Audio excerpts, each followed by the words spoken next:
E para explicar como o governo está cortando diversos dos nossos direitos, eu recebo aqui a coordenadora nacional da Auditoria Cidadã da Dívida, Maria Lúcia Fatorelli. Muito obrigado pela sua presença aqui no programa.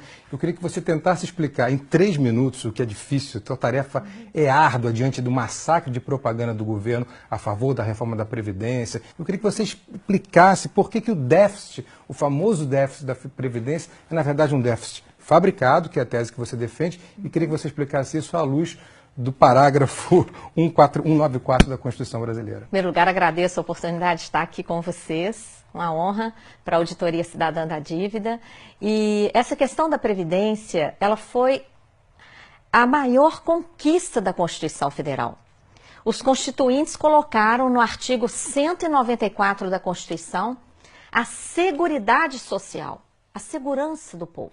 Que não é só Previdência, não é. São 3 fatores. É um tripé. É previdência, assistência e saúde. Foi a principal conquista social. Ela é tão importante que na própria Constituição, no artigo 195, os constituintes estabeleceram o financiamento desse tripé.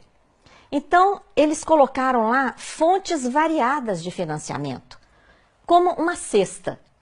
Nessa cesta, eles colocaram, primeiro, os trabalhadores e empregadores vão contribuir com uma contribuição para o INSS incidente sobre a folha, paga tanto pelos trabalhadores como pelos empregadores. Também as empresas vão contribuir sobre o lucro.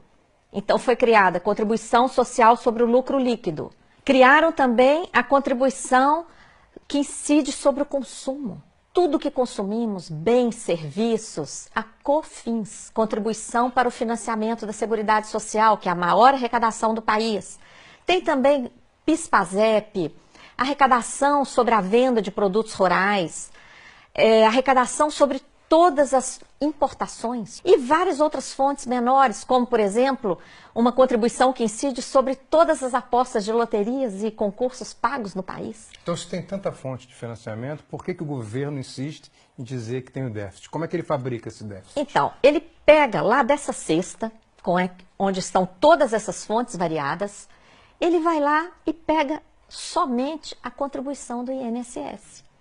E compara o que se arrecada com essa contribuição, paga por empregados e empregadores urbanos e rurais, ele compara isso com todo o gasto da Previdência, que é o maior entre o tripé da Previdência, Assistência e Saúde. O maior deles é a Previdência.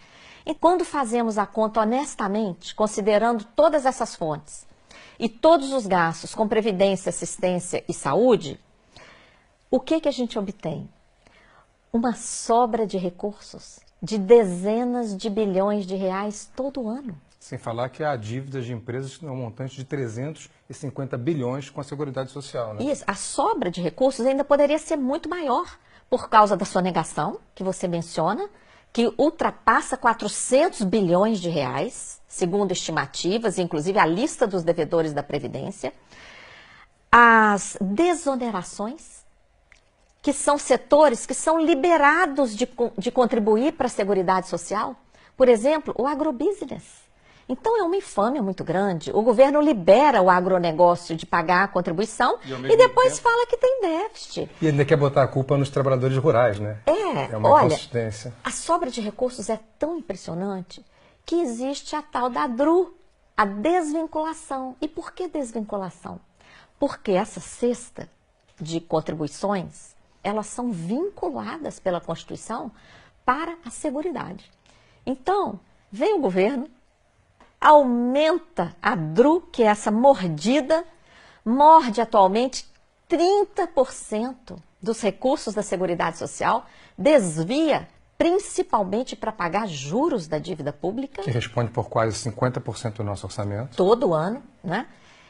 E depois vai falar de déficit? Não. Maria Lúcia, essa explicação dos ovos, né, dos 8 ovos na cesta, é muito boa, porque ela consegue se contrapor a essa propaganda maciça do governo que tenta impor uma visão da reforma da Previdência para o grande público. E, ao mesmo tempo, a grande mídia faz o mesmo, inclusive através de analistas políticos que sempre repetem: a reforma da Previdência é primordial e sem ela o país vai quebrar. Muito obrigado por ter sido tão clara com a gente.